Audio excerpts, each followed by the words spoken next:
जय हिंद छात्रों, आपका अपना यूट्यूब चैनल ज्ञान गंगा एजुकेशन में स्वागत है। आज हम पढ़ने जा रहे हैं बीएड अंतिम वर्ष के अंतर्गत ज्ञान पाठ्यचर्या।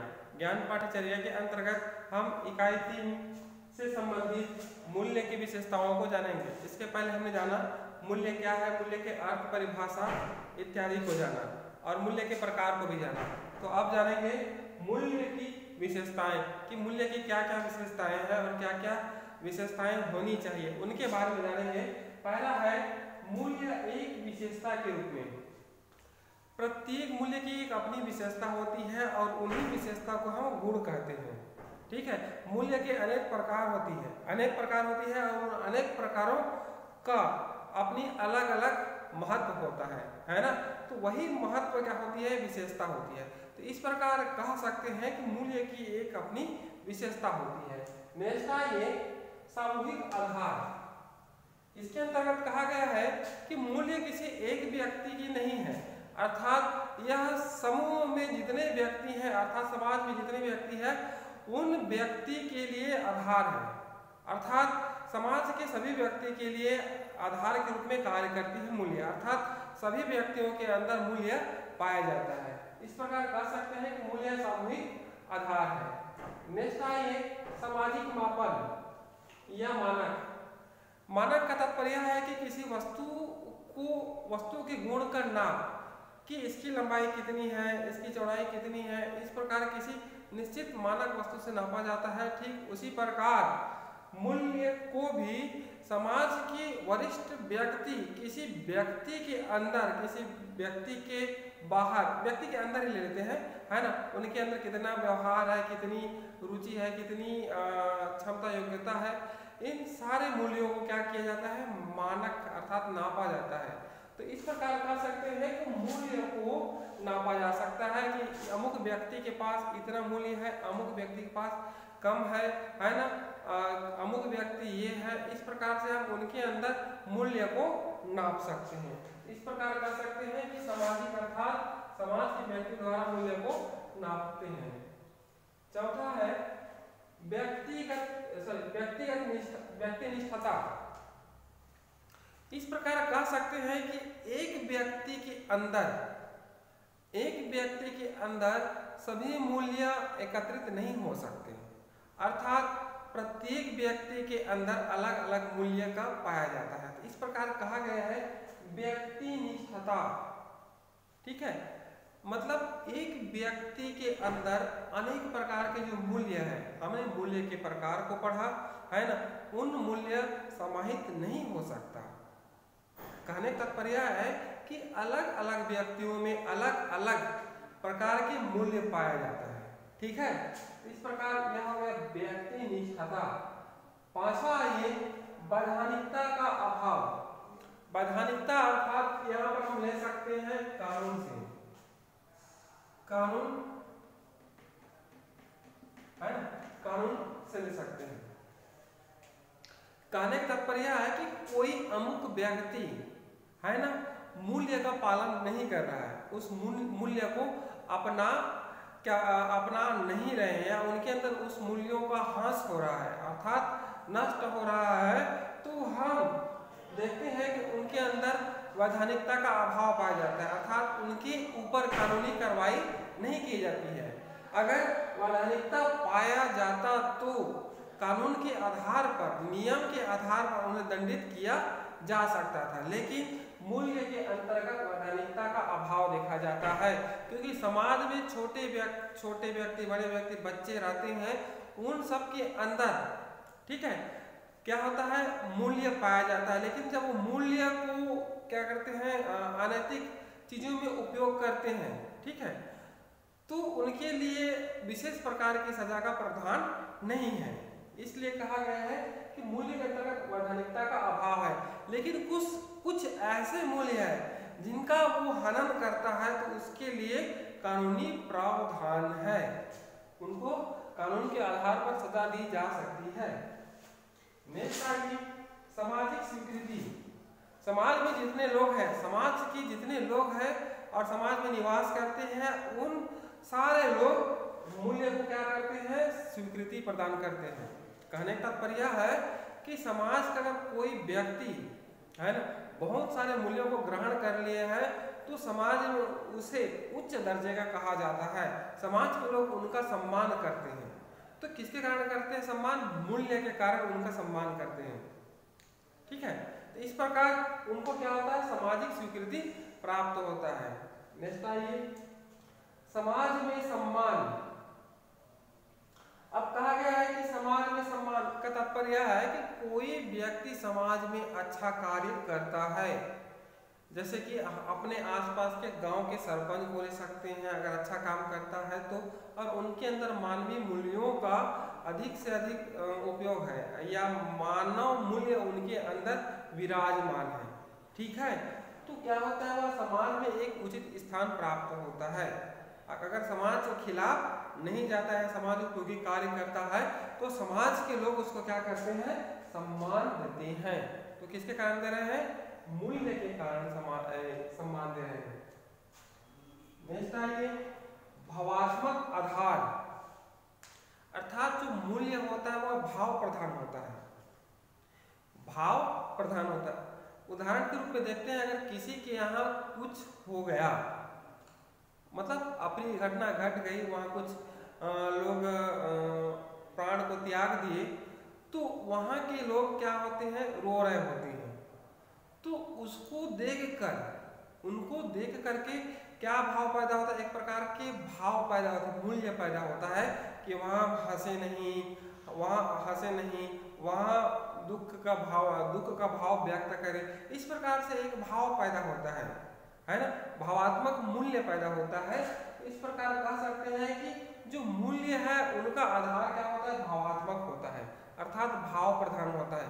अक्सर करके हम अपनी संस्कृतियों के प्रति एक प्रकार से भाव पैदा करते हैं। ठीक है, भाव पैदा करते हैं, छोटों के प्रति दया का भाव पैदा करते हैं। तो इस प्रकार से यह एक प्रकार का मूल्य है जो हम क्या करते हैं? भावात्मक आधार होता है। नेक्स्ट आइए, नैतिकता का आधार। अब यहाँ पर देखते हैं नैतिकता का आधार। नैतिक और अनैतिक है ना, दो अलग अलग चीज है। नैतिक माने सही, अनैतिक माने गलत। तो जहां पर सही कार्य हो रहा होता है, सही कार्य हो रहा होता है, जो समाज उपयोगी होता है, समाज हित में होता है, तो वहां पर क्या होता है? मूल्य पाया जाता है। अर्थात वहां पर नैतिकता का आधार क्या होता है? मूल्य होता है। ठीक है, समाज उपयोगी कार्य होता है। नेक्स्ट आइए, परिवर्तनशील प्रकृति। जो मूल्य है वह समय के साथ परिवर्तित होता है। जैसे कि पुराने समय में मूल्य कुछ और रहा होगा, लेकिन आज के परिदृश्य में देखा जाए या आज के परिप्रेक्ष्य में देखा जाए तो मूल्य परिवर्तनशील हो गया है, अर्थात बहुत सारे मूल्यों में बदलाव हो गया है। पहले क्या होता था? कोई बालक डूब रहा होता है तो उसको क्या करते थे? बचाते थे। एक प्रकार से हमारा मूल्य जागृत होता था और उन्हें बचाते थे। लेकिन आज मूल्य क्या हो गया? परिवर्तित हो गया। आजकल मोबाइल निकालते हैं और वीडियो बनाते हैं। ठीक है, तो क्या हो गया? पहले का मूल्य और आपके मूल्य में बहुत परिवर्तन हो गया है। इस प्रकार कह सकते हैं कि मूल्य है वह परिवर्तनशील प्रकृति है, उनका स्वभाव में परिवर्तनशील होता है, अर्थात परिवर्तन दिखाई देता है। तो ये हो गया आपका मूल्य की विशेषता। आइए नेक्स्ट चलते हैं। आइए जानते हैं मूल्य विकास के लिए शिक्षा, अर्थात बच्चों में किस प्रकार मूल्य का विकास हो, इसलिए किस प्रकार शिक्षा दी जाए, क्या क्या शिक्षा हो, उनको जानेंगे। तो पहला है प्राथमिक स्तर पर, अर्थात पहली से लेकर के 5वीं तक है ना, बच्चों को किस प्रकार की शिक्षा दी जाए, क्या क्या शिक्षा दी जाए जिनसे बच्चों के अंदर मूल्यों का विकास हो सके। तो सबसे पहले देखते हैं मौन, ध्यान, समूह गायन इत्यादि की शिक्षा दी जाए। प्राथमिक बच्चों के लिए पहले मौन, ध्यान, समूह गायन, अनेक प्रकार के और क्रियाकलाप के द्वारा बच्चों के अंदर मूल्यों का विकास किया जाए। इसके लिए ये सब गतिविधियां तैयार किया जाए। दूसरा देखते हैं संतों, कहानी, जीवनी का वर्णन किया जाए, अर्थात बहुत सारे संत हैं, बहुत सारे धर्म ग्रंथ है ना, उनकी कहानी जीवनियों को बच्चों को सुनाया जाए और बच्चे सुनने के बाद उनका वर्णन कर सके और उनके द्वारा दिए गए उपदेशों का आत्मसात कर सके और अपने जीवन में लागू कर सके और उन मूल्यों को समझ सके। इसलिए बच्चों को संतों धर्म ग्रंथों इत्यादि की कहानी सुनाया जाए। ठीक है, नेक्स्ट आइए, खेल गतिविधियों के माध्यम से। बहुत सारे खेल हैं जिनके माध्यम से बच्चों को क्या किया जाए, मूल्य की शिक्षा दी जा सकती है कि किस प्रकार खेल के माध्यम से सामाजिक गुणों का विकास होता है, एक दूसरे के प्रति आत्मीयता की भावना बढ़ती है, इन गुणों का विकास किया जाए। अब आता है गतिविधि। हम गतिविधियों के माध्यम से बच्चों को अनेक प्रकार की मूल्यपरक शिक्षा प्रदान कर सकते हैं। तो ये मूल्यपरक शिक्षा क्या होगी, वो प्राथमिक कक्षा में अनेक प्रकार के कहानी के माध्यम से, गीतों के माध्यम से, हम पाठ को पढ़ाते समय या अन्य गतिविधियां जैसे हम बच्चों को सिखाने के लिए कराते हैं, तो उन गतिविधियों के माध्यम से हम बच्चों को मूल्यपरक शिक्षा प्रदान कर सकते हैं। और आपको पता ही है कि कार्यों को करने से अनेक प्रकार के मूल्य का विकास होता है। जैसे हम कार्य करते हैं, छोटे बच्चों को कार्य कराते हैं, तो कार्य के प्रति उनकी इच्छा बढ़ती है, कार्य करने के प्रति इच्छा बढ़ती है और भविष्य में वह श्रम के महत्व को समझता है। तो इस प्रकार श्रम के मूल्य को बालक समझेगा। यह हो गया खेल गतिविधि कार्य। नेक्स्ट आइए, सांस्कृतिक कार्यक्रमों का आयोजन। अब प्राथमिक स्तर पर बच्चों से संबंधित अनेक प्रकार के सांस्कृतिक कार्यक्रमों का आयोजन कराया जाए। किस प्रकार आयोजन कराया जाए, जिनसे बच्चों के अंदर अनेक प्रकार के गुणों का विकास हो सके। जैसे कि सांस्कृतिक कार्यक्रम के अंतर्गत हम बहुत सारे कार्य करते हैं। सामुदायिक कार्यक्रम के अंतर्गत हम बहुत सारे कार्य करते हैं, जैसे कि साफ सफाई, स्वच्छता या अन्य मतलब गीत, कहानी, है ना, नाटक, उनके बहुत सारे तथ्यों को हम समझते हैं, जानते हैं और क्या भाव पैदा हो रहा है कहानी, नाटक इत्यादि से, तो हम उनके मूल्यों को समझने का प्रयास करते हैं। तो इस प्रकार हम बच्चों के अंदर हम मूल्यों का विकास कर सकते हैं, चाहे वह नैतिक मूल्य हो, सामाजिक मूल्य हो, वैश्विक मूल्य हो, आर्थिक मूल्य हो, आदि आदि। ठीक है, इस प्रकार प्राथमिक स्तर पर हम बच्चों को इन प्रकार की गतिविधियां करा करके उनके अंदर मूल्यों का विकास कर सकते हैं। आइए नेक्स्ट, अब देखिए माध्यमिक तथा उच्च स्तर पर किस प्रकार हम बच्चों में नैतिक शिक्षा दे सकते हैं। आइए जानते हैं। पहला, शिक्षक या अतिथि बुला करके हम विभिन्न ग्रंथों से संबंधित ज्ञान बच्चों को दिलवा सकते हैं। चाहे तो एक शिक्षक कक्षा में बच्चों को मूल्य की शिक्षा दे सकता है या किसी अतिथि को बुला करके मूल्यपरक शिक्षा बच्चों को प्रदान किया जा सकता है। यह हो गया आपका पहला, शिक्षक या अतिथि। दूसरा है धर्म दर्शनों का तुलनात्मक अध्ययन। बहुत सारे दर्शन है, चाहे भारतीय दर्शन हो या पाश्चात्य दर्शन हो, ठीक है, और अनेक प्रकार के धर्म ग्रंथ है, ठीक है, धर्म से संबंधित बातें हैं, तो उनका अध्ययन करके बच्चे ज्ञान प्राप्त कर सकते हैं, अर्थात मूल्य प्राप्त कर सकते हैं। ठीक है, अर्थात अनेक प्रकार के मूल्यों को ग्रहण कर सकते हैं। नेक्स्ट है समाज सेवा। जैसे छुट्टी होता है ना, कक्षा छुट्टी होने के पश्चात या विद्यालय छुट्टी होने के पश्चात जैसे ही हम कहीं जा रहे हैं तो समाज सेवा कार्य कर सकते हैं, अर्थात स्कूल से घर जाते जाते हम बहुत सारे समाज सेवा कर सकते हैं और सामाजिक कार्यों में भाग ले सकते हैं। नेक्स्ट है एनसीसी, एनएसएस और अनेक प्रकार की शिविर, जिनके अंतर्गत हम बच्चों को मूल्य की शिक्षा प्रदान कर सकते हैं और मूल्य शिक्षा प्रदान कर करके उनके अंदर अनेक प्रकार के गुणों का विकास कर सकते हैं। इस प्रकार एनसीसी के माध्यम से भी बच्चों के अंदर अनेक प्रकार के मूल्यों का विकास होता है, एनएसएस के माध्यम से होता है और अनेक प्रकार के शिविर, चाहे वह चिकित्सा वाला शिविर हो या अन्य प्रकार के शिविर हो, उन शिविरों से अनेक प्रकार के मूल्यों का विकास होता है। नेक्स्ट है सांस्कृतिक कार्यक्रम। तो उपर्युक्त जो भी मतलब टॉपिक है उनसे संबंधित हम सांस्कृतिक कार्यक्रम करके बच्चों के अंदर और गांव में उपस्थित अन्य लोगों के अंदर हम मूल्यों का विकास कर सकते हैं। एक प्रकार से भावात्मक ज्ञान प्रदान कर सकते हैं, भाव को ग्रहण करा सकते हैं। जिस प्रकार हम एक नाटक के माध्यम से श्रोता के मन में हम मूल्य बैठाने का बहुत हद तक प्रयास करते हैं कि ऐसा होता है। जिस प्रकार हम किसी फिल्म को देखकर, है ना, हमारे आंखों से आंसू निकलता है, तो हम उसके आदर्शों को, उनके मूल्यों को क्या करते हैं, समझते हैं, तभी हमारे अंदर क्या होता है, हमारे आंखों से आंसू निकलता है। यह हो गया आपका माध्यमिक उच्चतर स्तर पर इस प्रकार की शिक्षा दे करके बच्चों के अंदर मूल्य की शिक्षा दी जा सकती है और उनके अंदर मूल्य प्रदान किया जा सकता है। आइए जानते हैं मूल्यों के विकास में सुझाव, कि बच्चों के अंदर मूल्यों का विकास हो, इसके लिए कौन कौन से कार्यक्रम आयोजित कराया जाए, उन कार्यक्रमों की रूपरेखा आइए देखते हैं। तो पहला है पाठ्यक्रम में शामिल किया जाए, अर्थात बहुत सारे जो मूल्य हैं उन मूल्यों को पाठ्यक्रम में शामिल किया जाए ताकि प्रत्येक बच्चे उन मूल्यों को अपना सके, ग्रहण कर सके, पढ़ सके, जानकारी प्राप्त कर सके, इसलिए पाठ्यक्रम में मूल्यों को शामिल किया जाए।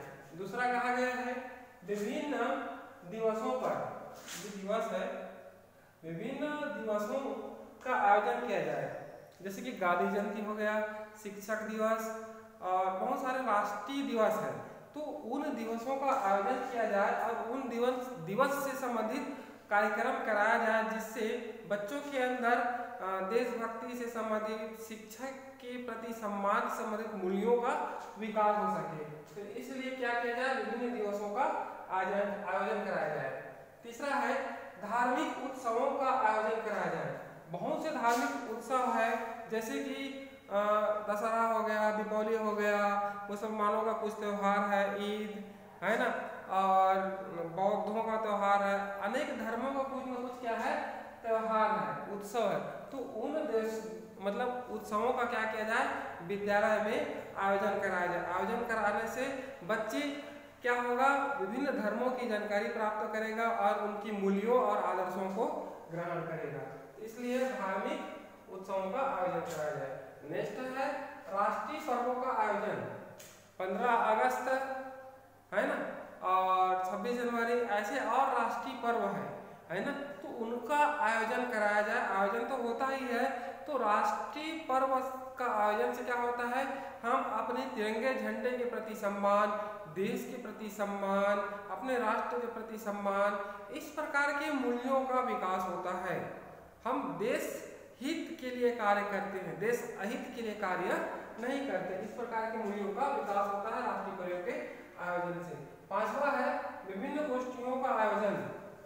गोष्ठी का तात्पर्य है सेमिनार का आयोजन कराया जाए, जिसमें हमारे विद्यालय के शिक्षक भी हो सकते हैं या अतिथि बुला करके क्या किया जाए, विभिन्न गोष्ठियों का आयोजन कराया जाए। साथ में बच्चों को जो टॉपिक रखे हैं उनसे संबंधित बोलने के लिए अधिक से अधिक कहा जाए, जिनसे बच्चों के अंदर उन मूल्यों का विकास हो सके, तो यह भी बहुत आवश्यक है।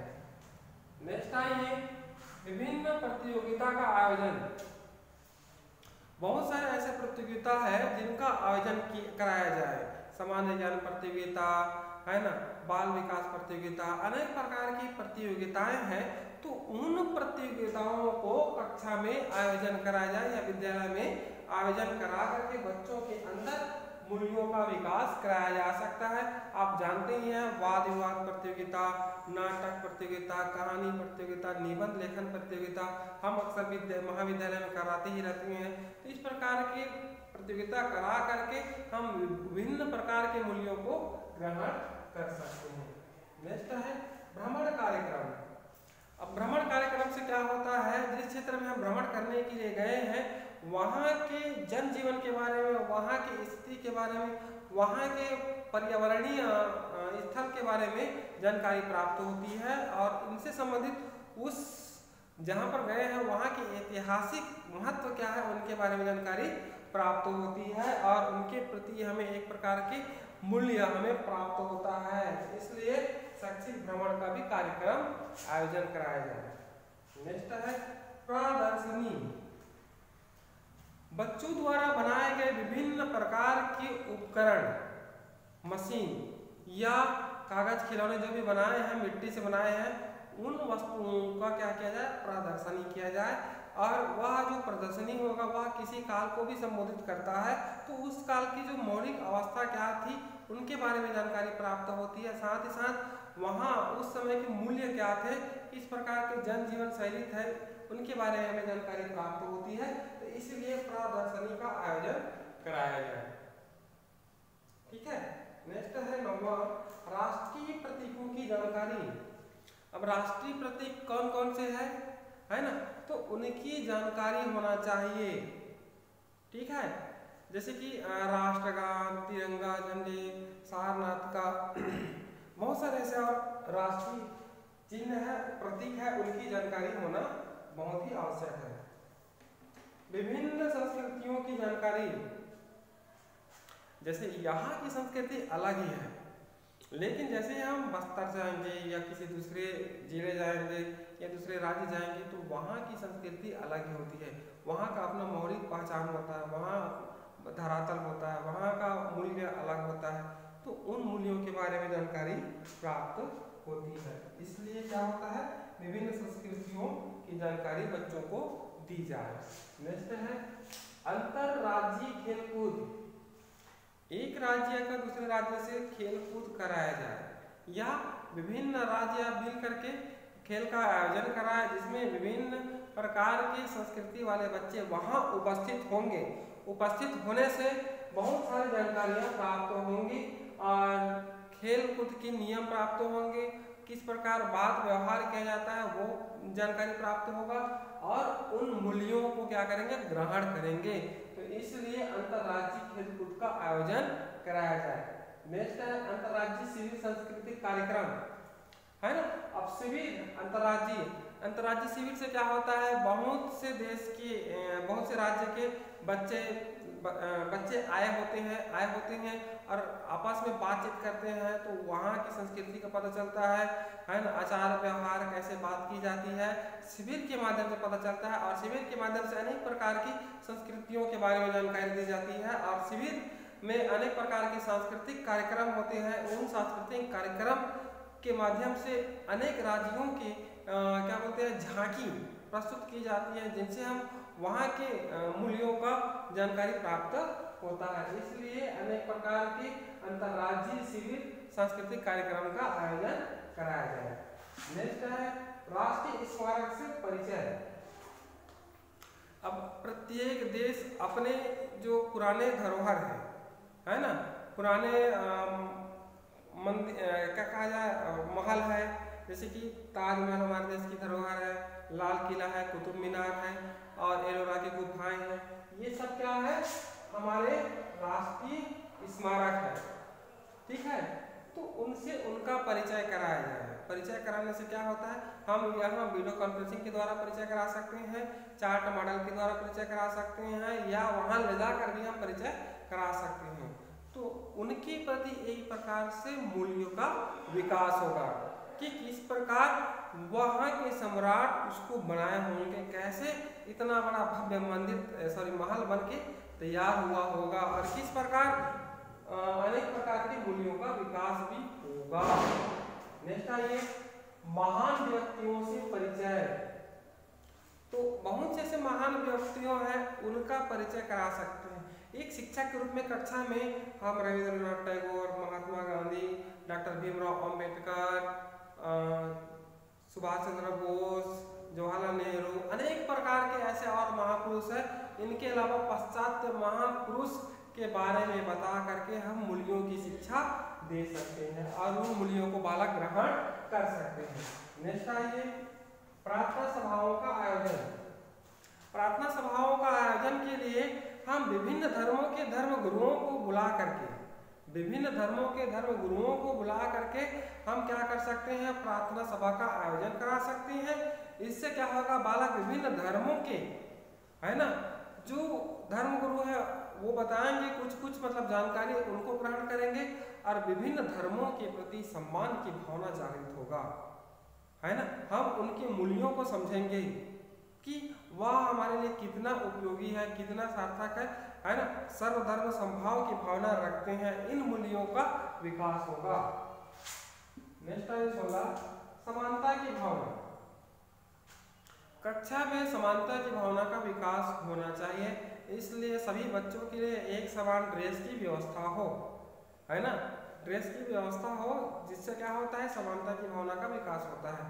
और शिक्षक द्वारा कक्षा के सभी बच्चों को एक समान दृष्टि से देखे, जिससे क्या होता है, बालक यह नहीं समझते कि मेरे से भेदभाव किया जा रहा है, नहीं किया जा रहा है, या नहीं समझते। इसलिए सभी बच्चों को समान दृष्टि से देखना चाहिए, ठीक है।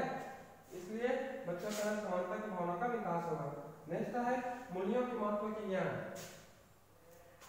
अब ये जो मूल्य है वह कितना लाभकारी, कितना गुणकारी है ना, उनके महत्व की जानकारी अनेक प्रकार के कार्यक्रमों से होगा कि यह मूल्य हमारे लिए कितना उपयोगी है।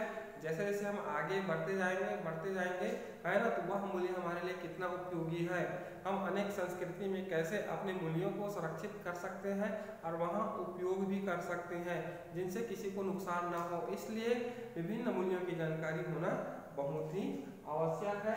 यह हो गया आपका मूल्यों के महत्व की ज्ञान। इस प्रकार मूल्यों के विकास में सुझाव है ना, किस प्रकार हम मूल्यों के विकास में सुझाव देकर के हम बच्चों के अंदर मूल्यों को क्या कर सकते हैं, विकसित कर सकते हैं, उनको और उभार सकते हैं, ताकि आज आधुनिक युग में जो बहुत से बच्चे अनैतिक दिशा में भटक रहे हैं, उनको उचित दिशा में लाया जा सकता है। इसलिए आज के परिप्रेक्ष्य में बच्चों को मूल्यों की शिक्षा देना बहुत ही आवश्यक है। मूल्यों की शिक्षा दे करके हम उनको सही रास्ते में ला सकते हैं और उनको उचित दिशा गति प्रदान कर सकते हैं, और उनकी जीवन को भी हम सफल बनाने में एक प्रकार से भरसक प्रयास कर सकते हैं। तो इस प्रकार यह हो गया सुझाव। आइए नेक्स्ट।